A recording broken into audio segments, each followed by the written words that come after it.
Hey everybody, welcome to episode 3 of Another Black Podcast. I am Joel Armstead, And I'm Tasha Armstead. and together we are the Armsteads.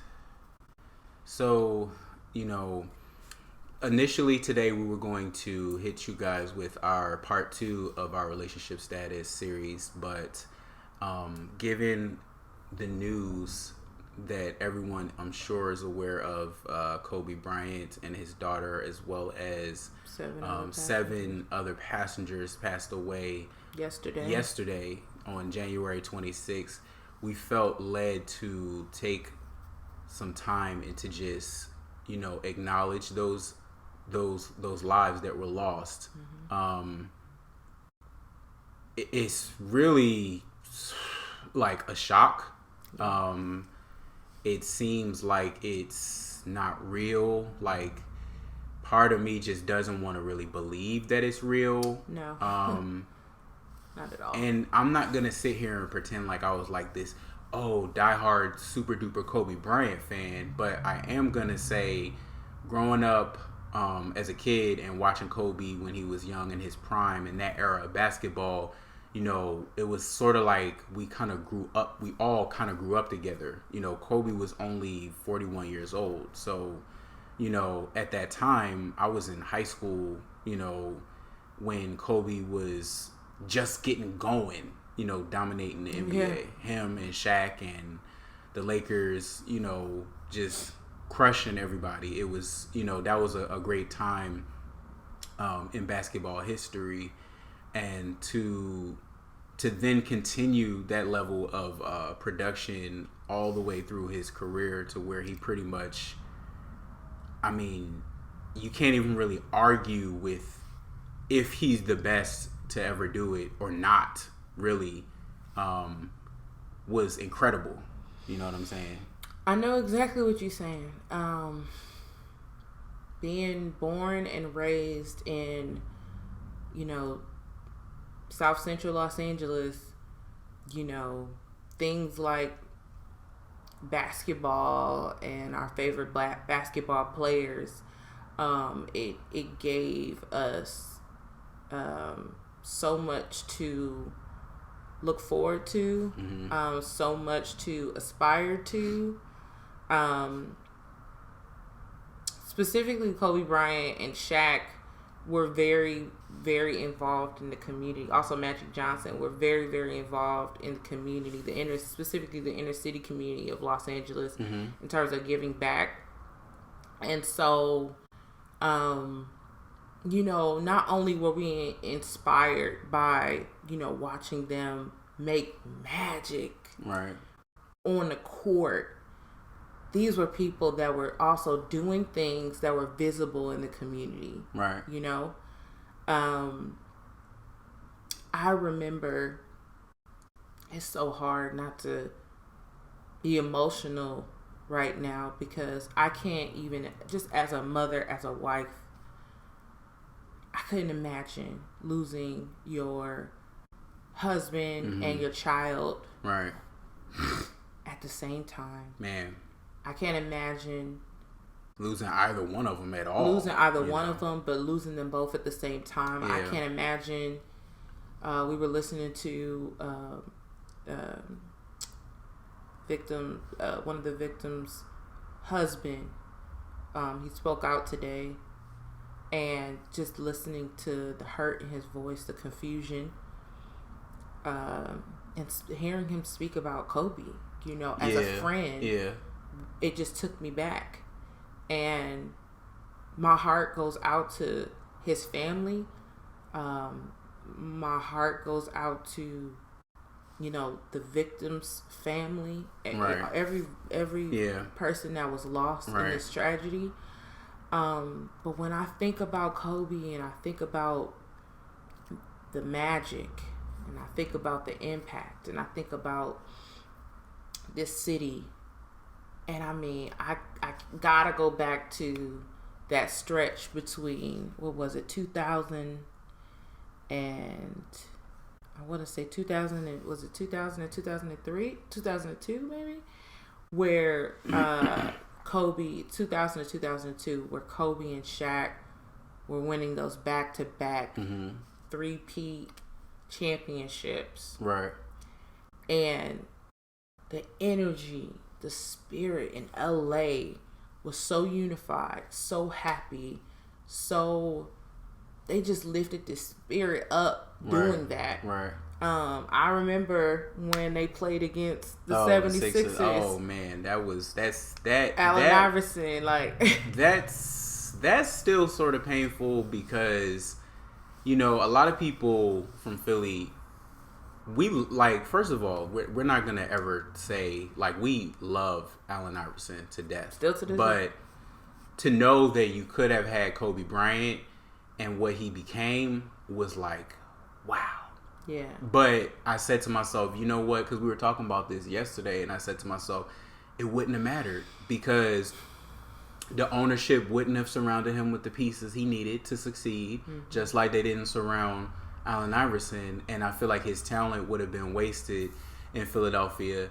And I think, you know, stuff just played out the way it was supposed to. You know, he was, well, first of all, I'm going to say, I don't know what Charlotte was thinking, because they got Kobe and then they traded him to the Lakers or however, something like that, however went down. I don't know what made them say, we're going to trade Kobe and give him to the Lakers as like a gift. Because sometimes I don't know what made them people don't know what they have. I don't know what made them want to do that, but I just remember that it didn't seem right when it happened, and the proof was in the pudding because pretty much from the door it was on, like with Shaq and Kobe and Rick Fox and Derek Fisher and the Dream Team. We called them the Dream Team. And I remember I couldn't stand. I could. First of all, to this day, I still don't like the Lakers in general, but I always looked at Kobe like, dude is nice, and I'm trying to find somebody that could take him down, and I couldn't. For a while, it was Tracy McGrady, but McGrady, he went through his hardships with his injury history. Allen Iverson was a different breed of player. Yeah. And so it's hard to compare those two. But I could never find anybody that could equal his level of skill. And the reason why is because it was his work ethic. Kobe was the type of dude that was gonna shoot 1,000 free throws, shoot 1,000 3-pointers before he went home because he was just trying to be better than everybody else. And he was one of the few guys that would force you to be better if you were going to be on his team. I think that's the crazy part. Like, it was a lot of dudes, they'll get to the NBA and it's like, all right, I've arrived. That's it. Like, I got my money. I don't care. You get on the Lakers with Kobe, he wasn't going to tolerate it. And you could see it. Like, and that's what made him interesting. Like, that's what made him so, like, powerful. Like, his burning desire of wanting to be great would not allow you, if you were around him, to be mediocre. And it wasn't just about winning. Yeah. Like, it wasn't just about the competitiveness of it all. It was about being great. It was about giving everything you can in what you love. Like, it's crazy, yo, because I had to really question myself yesterday. I was sitting here by myself and I said, man, Kobe Bryant gave everything he touched 120%. Yeah. Like 10 times over. He gave everything he had to everything he touched. Like his family, his businesses, basketball. And it was like, I looked at myself and I said, man, like, what am I doing with myself? Like, how is it that I can't push harder to be better in the things that I aspire to do and in my professions and careers? Like, how is it that I'm allowing myself to be mediocre, and this guy never looked at life like that? It was always either it was like Talladega Nights, either your first or your last. Yeah. That was like what he showed us. You know what I'm saying? And just to touch back on what I was talking about in terms of the back-to-back championships, when I talk about the magic that was created when he and Shaq or the whole Dream Team, when they were hitting the court, it was watching them win was unbelievable to watch. It felt like these dudes are superhuman. Right. Like, these dudes have superpower. Like, this is unbelievable watching this happen. And when it happened the first time, we were just so excited. Like, everybody was just happy, excited. I remember driving down Crenshaw and everybody was like, that's the thing in LA. Like, some stuff happened. It's just like everywhere else. Like, you know, when the Eagles won the Super Bowl, it was like crazy. And like, when we won that championship, man, everybody was, man, oh my God, it's taking me back. I remember driving down Crenshaw and everybody having their Lakers shirts on, everybody, you know, hanging out the window. I mean, everybody was going bananas. Right. Then I remember my grandfather, Felix Bell, rest in peace, took me to the Laker parade. And I remember my cousin Sean, who he worked for, you know, was it AEG? Like the Staples Center, and they do all the merchandise and stuff. Right. And I remember him giving me one of his, because he's like diehard Laker Kobe fan. So I'm just praying for my cousin right now. But he gave me my first Kobe jersey, and I held on to that all the way through college and everything. And I just remember my grandfather like picking me up he let me go to school, get my attendance done, and said, I'm picking her up early, and drove me downtown for the Laker parade. And it was just an amazing thing to see, like the sea of purple and gold, and watching Shaq come down on the float and waving, and Kobe waving and holding up their award. And then when we did it again the next year, and we did it all over again, like it was just, they made us feel like champions. Right. Like, when you see something like that and then you see it happen again, it's like, I can do anything in life. What? Like, to win once, it's like, okay. Then to win again, you're like, yo, I can really do anything I put my mind to. Like, these dudes work so hard and they go so hard, and they brought this back to the city. You know what I'm saying? You know what was crazy though? And then they did it a third time. One of my craziest memories of the Lakers being in the playoffs, because it was like in 2008. I was out here for the summer, and your cousin Sean, I was working at the Staples Center, and I was like one of the t-shirt vendors and selling like the memorabilia and stuff. Oh, when you were working, and I didn't realize how spoiled Los Angeles was in terms of like winning, like, because you know the Sixers, it was like that, they just didn't win the chip, like it just hadn't happened in my lifetime yet. And so I remember every other game, it was like, yeah, like we did it, yeah, Kobe the man.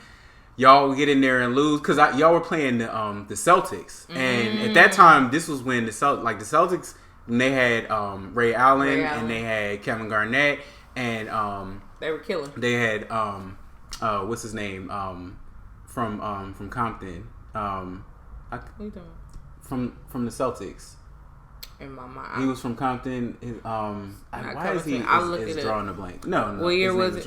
Paul Pierce. Paul Pierce. And so Paul Pierce. It was like every other game. Like I would hear people coming out like, man, I don't know what Kobe was thinking. This is all his fault. Like, he lost this game for us. And I'm like, I'm sitting here, I'm looking at them like, yo, like, bro, like, y'all are in the finals again. Like, y'all in the playoffs again. Like, y'all are perennial visitors. And y'all ready to throw all this away and give, blame him. And it's his fault. And I was like, but it's just part of the game, like, of a fan. Like, what fans go through and how it's, you know, we're as invested as the players are. Mm-hmm. You know, like we're showing up to the games. We're staying up late to watch them. I wanted to say, you know, that. He was Paul Pierce is from Inglewood, but he's from Inglewood. I mean, I'm sorry, he's from Oakland. Oh, okay. But he moved to Inglewood because I was like, I remember Paul Pierce coming back to Inglewood High. Oh, okay, and like doing stuff. So no, he's not from Compton. He's it was somebody else. He's from Inglewood. I think that was Deshaun Jackson. Yeah, somebody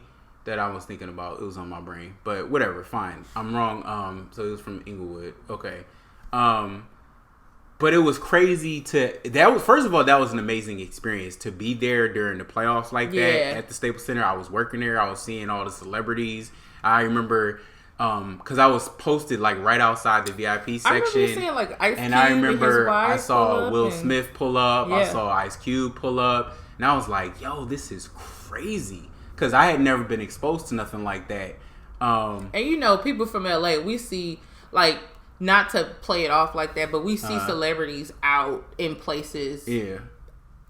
Not all the time, but often enough to where, you know, you gotta do the talk to yourself. And the crazy thing is, it's not always like we're just not fazed by celebrities. So, right. But a lot of times, because we all technically live in the same area, and when you go to certain places and you're around certain people, you do have to have a sense of like, you know, composure and understanding that like they are just out trying to watch the movies with their family or you just happen to see them, you know, at this specific place, random place here. So, you know, they're eating, you know, so you try to just keep it. It's like an unsaid LA etiquette. To it's funny because now I'm used to it. Yeah, you know like it. Now I'm like, oh yeah, that's such and such. Because we used to be out places and Joe be like, I'll be like, yo, that's crazy.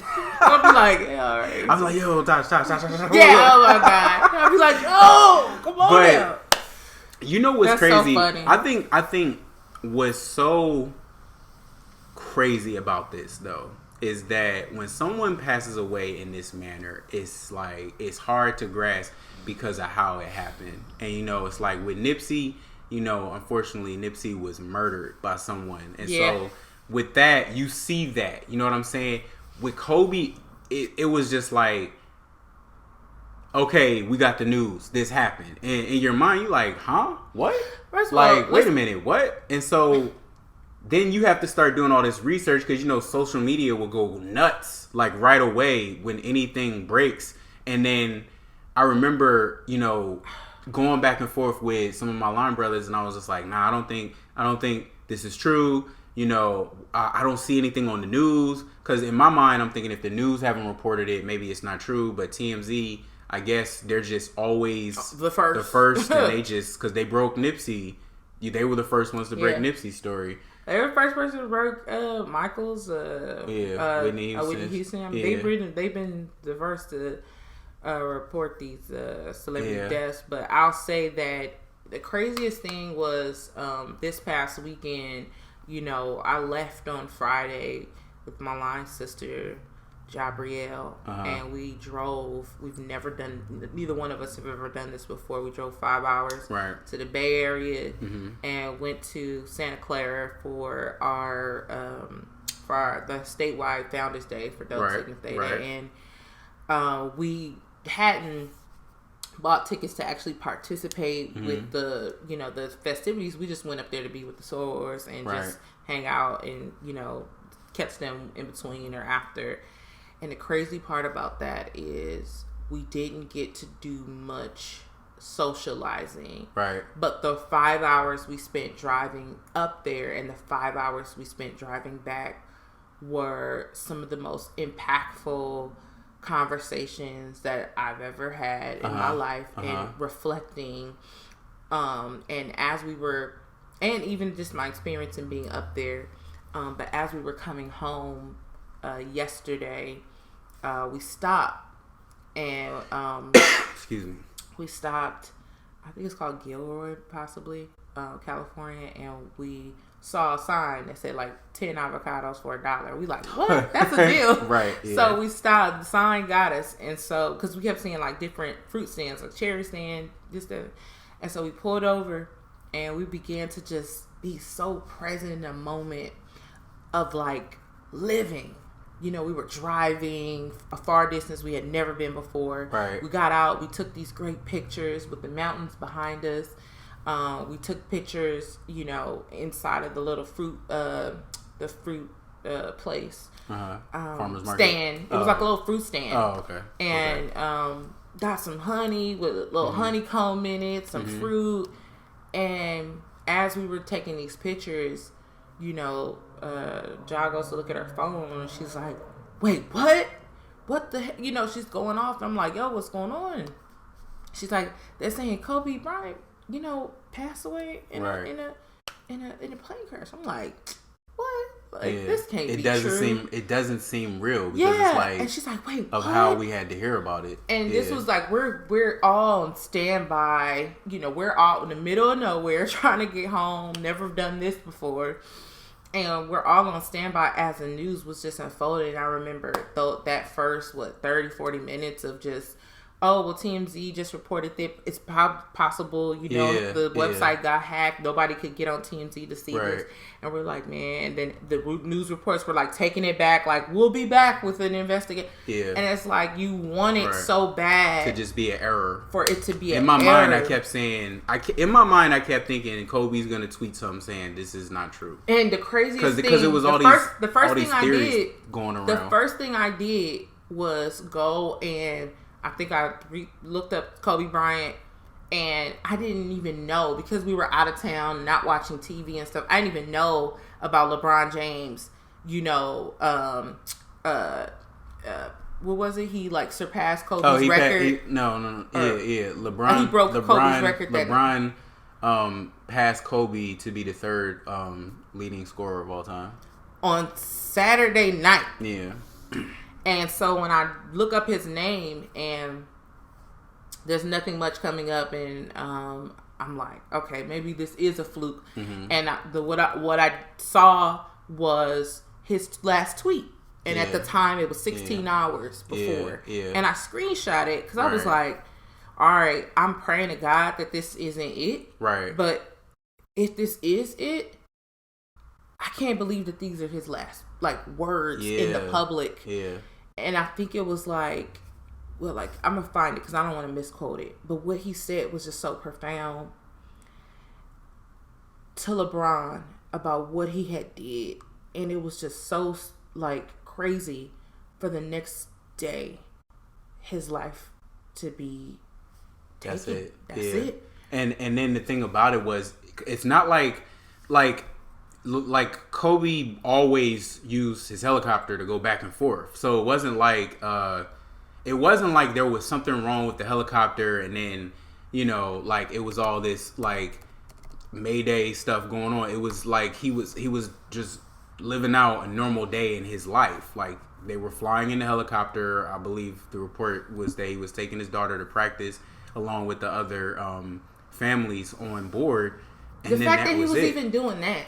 Yeah, and because we saw the video of one of the witnesses talking about, because he saw the actual crash, and he was saying that the helicopter didn't sound like anything was wrong with it. It was just incredibly low. Mm-hmm. And he was saying that everything seemed normal, but the only thing that didn't seem normal about that was that the altitude was way too close, and then it was moving super slow, and then it was instant impact into the mountains. Yeah. And it's crazy because he said that it wasn't an explosion. It was literally just a loud thud hitting the ground, or smashing into the thing. And you know, when you hear something like that, you're like, whoa, what was that? Your first instinct is to kind of be on alert.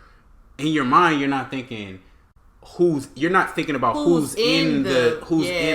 vessel. Because you know it doesn't matter at that point. It's oh my God, obviously someone just lost their life because this just happened. Yeah, man, this is just wild. It's nuts. Kobe Bryant continuing to move the game forward at King James. Yeah. Much respect, my brother. Yeah, man. And I'm like, that's the last thing, huh? That's the last. That's the final tweet. Like, it's, you know what though? You know what the sad truth though about death is when someone great, right, like Nipsey and Kobe, when they pass away, I believe it creates a ripple effect with other people's lives. Because when Nipsey passed, it was like,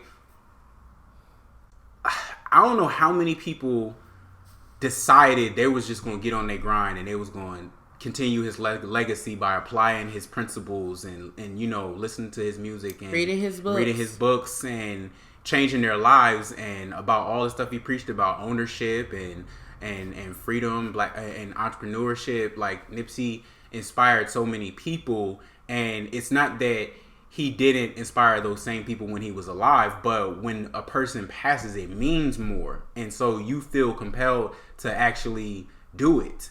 And I believe in the same breath with Kobe, unfortunately, with him and his daughter and the rest of those people passing away, you know, at least for me, what it showed me is life is too short to just not be sure about what you're gonna do. It's too short because, like, I feel like naturally in our minds, like, we hear this phrase like, "Oh, life tomorrow's not promised." That's that cliche term, but it's so real. True. It's like it doesn't apply to us unless we experience it firsthand. Like, if someone next to us passes away, or if someone we know personally passes away, you know, we don't really think about it until it's right there. And that statement is so true. Well, you said when your hometown heroes transition on, mm-hmm. it really creates a moment of reflection of your own life as far as how you're going about living and leading your life. Right. Because I'm 33. Mm-hmm. And, you know, my background, you know, growing up is probably very close to one of, like, Nipsey Hussle, let's just say. Mm-hmm. And so for me, I never knew him personally. I knew his music, and I wasn't like a day one from the jump Nipsey Hussle fan. Mm-hmm. But over the years, I became a fan, and specifically when he came out with Victory Lap, I mean, I really genuinely began to listen to that every single day, and start to apply. I started seeing, like, wow, he's talking about something, and I started to apply what he was saying to me, and it's just, that man was from my same neighborhood Nip. That man was from the same area I grew up from. Straight off the curb, got it off the curb. I mean, got it out the mud. There was no excuse for me not to go over and beyond the call of whatever is expected of my life. Mm-hmm. It's no reason why I can surpass even that. Right. Like, there's literally no excuse. Right. You know, you got one guy, both of them, you know, tenacious as hell.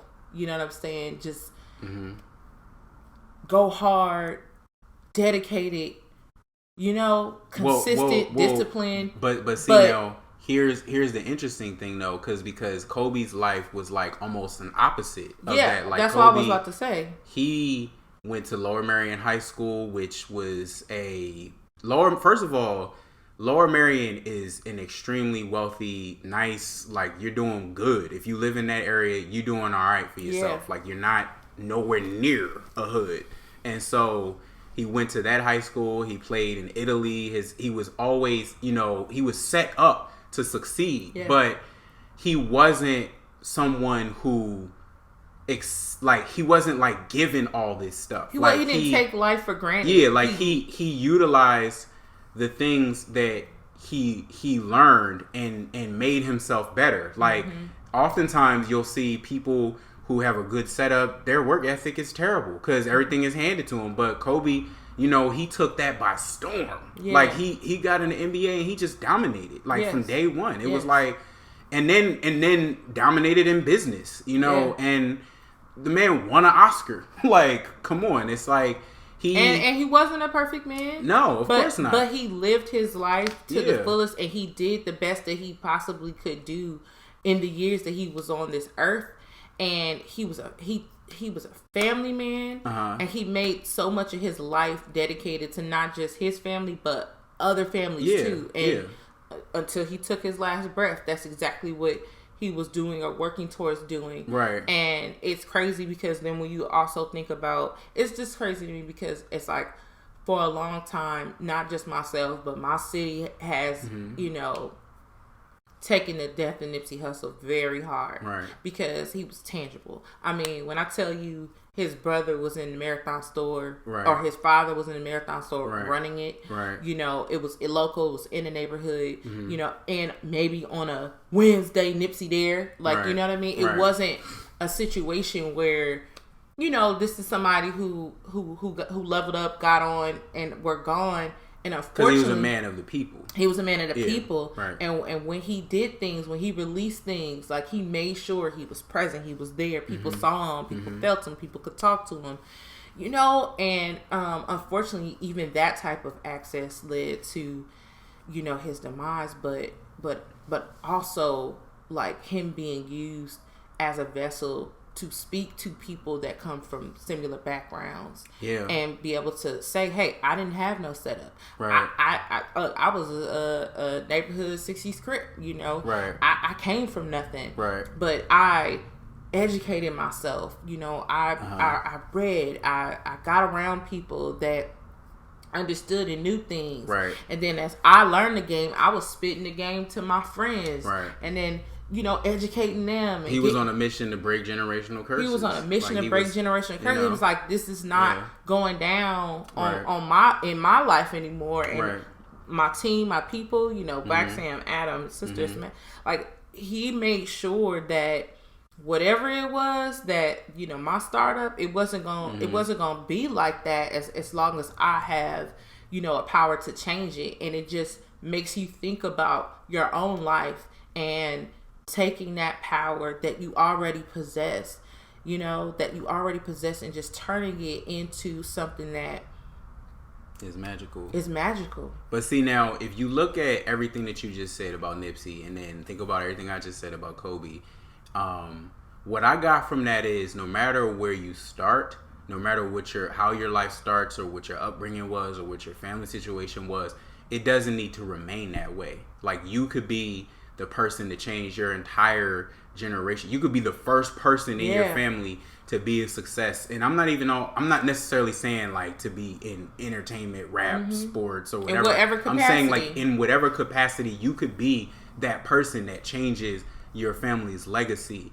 You could be someone to change people's lives. Like, people, what I think the biggest thing about this is that because of the way the world is set up now with social media and the access we have to people, you got mentors everywhere, and they're showing you how to do this, how to be great. Like, they're leaving trails, breadcrumbs everywhere. It's just all over the floor. All the crumbs are there. They're showing you, because nobody wants to sit and just be stuck in their situation. And I would just say, both Nipsey and Kobe and what they've done for the culture and just the world in general was like, it was admirable. It was phenomenal. It was unbelievable, really, especially Nipsey with how he did the things that he did and in the neighborhood that he did it in. And then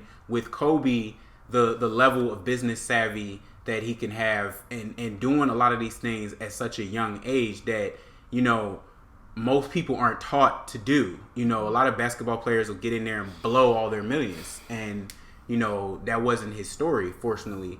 So I guess what I'm really saying is, you don't have to stay where you are. You don't have to be somewhere you don't want to be. You can decide to change your life right now.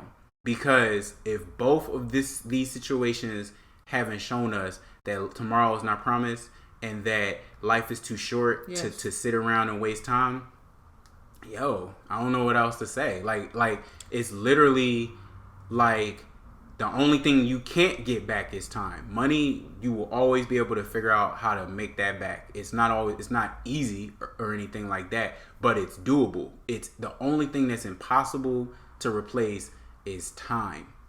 You know what I'm saying? And so, with that being said, I want to just for a second talk about how I couldn't imagine losing either one of my daughters. And I don't know how I would go on just as a human being. I don't know how I would stay married to you. I don't know how I would get up every day. So I just want to say to Kobe's wife, she is a strong woman, and she is gonna get through it, because I just have that feeling that she's gonna be okay. And I know it seems nuts right now, but I want to say something. Go ahead.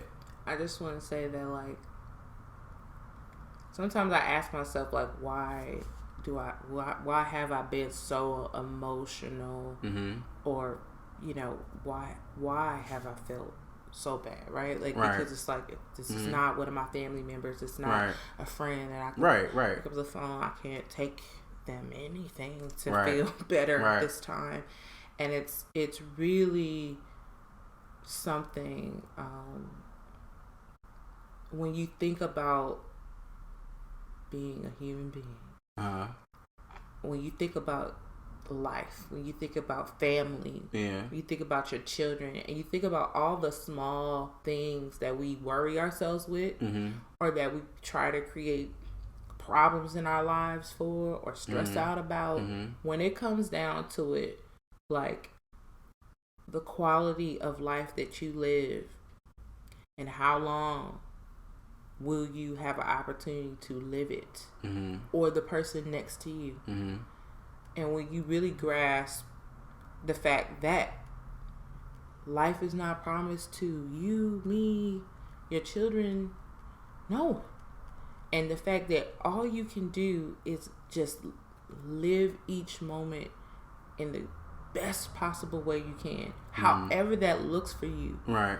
Whatever that looks like for you. And I can't imagine what is going on with these families.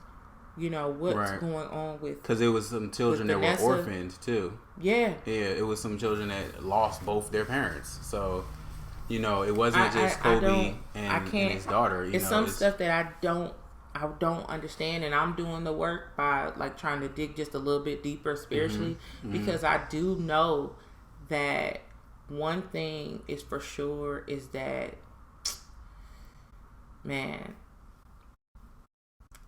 your life is energy. Mm-hmm. It's a spirit, and even when your body transitions on, your spirit still stays. Yeah. And so I know she's gonna be covered with their spirit, mm-hmm. and the spirit of the folks that we talked about that passed, which was Kobe, Nipsey, obviously the other families that passed, but those two specifically, I feel their spirit, and I feel the legacy that they created in their life and that they left behind. Mm-hmm. I see so many people coming behind that, and definitely trying to replicate it and trying to figure it out, and I believe that was one of the missions or life's purpose of the both of them. Mm-hmm. You know what I mean? Like, I was listening to Dwayne Wade yesterday talk about losing his friend. Yeah. And he said, when I first got into the game, like, I chased Kobe. Yeah. So he was already a living legend. Yeah. And he chased the legacy of Kobe Bryant, who would then become his friend. Right. You know what I mean? Yeah. Like, Kobe chased the legacy of Michael Jordan. Right. You know what I mean? So it's just like, yeah, all we're doing is being grateful for, because gratitude is at the center of all of this. Yeah. Man. And all we're doing is trying to live out being grateful for the memories, for the impact, you know, for the stories, for the laughs, for the times we felt so full with joy. And man, be grateful for life. Yeah. My prayer this morning when I woke up, my eyes was just like, thank you, God, for another day, for me opening my eyes, for me having breath to fill my lungs. Right. To wake up and look over and see you there. Yeah. You know, to know my children were up. And like, we could complain about so much shit, man. I don't have enough this. I'm not there yet. I'm trying to get to this particular place in my career. You know, I don't have these things. Right. But you have got to find a sense of gratitude. And I'm talking to myself about everything. Because the most simple way to look at it is life and death. Yeah.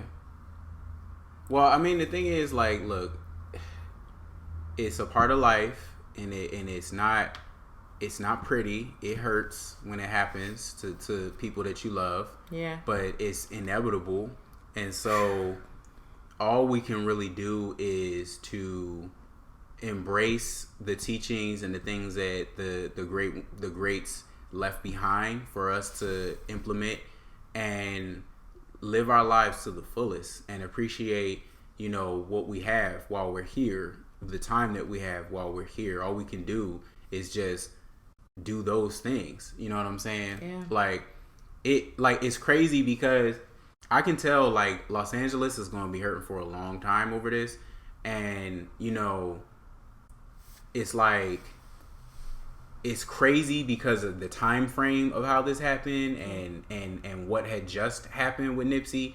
But it's like, it's just a part of life, and it's something that we can't shake, and we're never going to be able to get past. And the only way really to move forward realistically is to take what you learn from people like Kobe and what they left us and apply that to your life, because it's going to change it.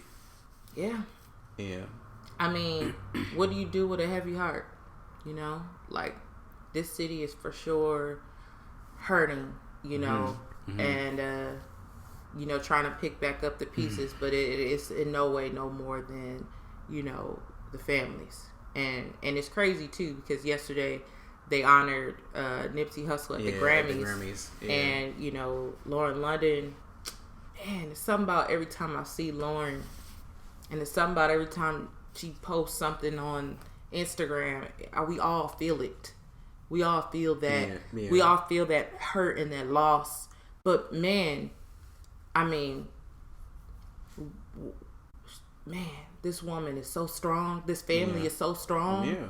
You know, and just seeing their strength through this has taught me so much about myself and where I need to be spiritually, because that is, you know, what I can see on them. That is, it's keeping them together. You know, their spiritual connection is something that, it's crazy. It's unexplainable. It's unexplainable. Yeah. When you look at Lauren's face, when you look at his sister and his brother, and just the fact that I'm pretty sure every night, obviously, or every day is not easy feat for any of them after a loss like that. But to see their strength over time, you know, getting stronger and stronger and stronger, to still have to be in the forefront and still have to be in the public and still have to come and show up and accept these awards. His daughter, just to see the family smiling, you know, and together, it just shows you that, like, you know what, even in tragic loss, you know, we can come together and we can love on each other, and just be grateful for just this right here. Right. You know what I mean? Just the presence of each other, the presence of those that have gone on, and just try to gather your strength the best way you possibly can from that, and just also use their legacy and their life as somewhat of a blueprint to just keep moving forward the best possible way you can. Right.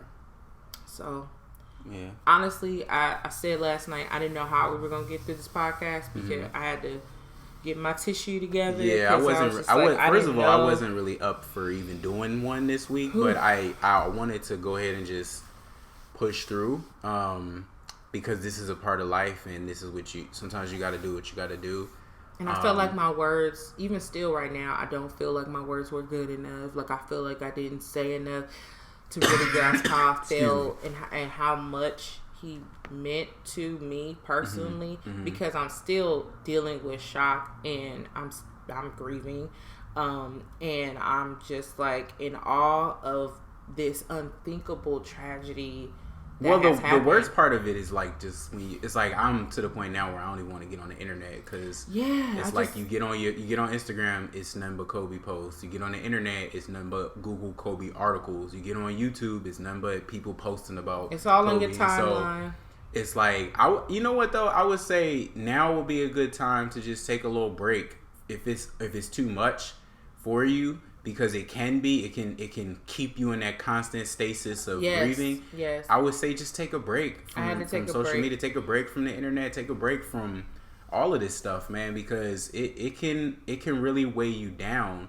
And let's make no mistake, like we care. This did touch us, but we can't front like we're more hurt than the people that it actually directly affected. And I think that it's important to go ahead and just feel how you feel right now, and just let it out. But you also got to pick up the pieces, and you gotta keep going. Yeah. And you can't let this, something that is inevitable, stop you from whatever journey that you're on and whatever path you're headed towards. Yeah, you know what I'm saying? It's a circle. It's a circle of life. I would say, me personally, I don't really have much else to say on the subject because I kind of now want to just do a little bit more thinking, and just I talked to a couple of my friends. They checked on me like, I know you're not okay, but are you okay? And I'm like, I'm not okay, but I'm okay. Right. And I just need time to process and be still and, figure it out for the rest of the day. Again, we went to the forum last night. I just wanted to take some photos because they did a tribute slideshow on the forum's, what do you call that, Megatron or whatever. And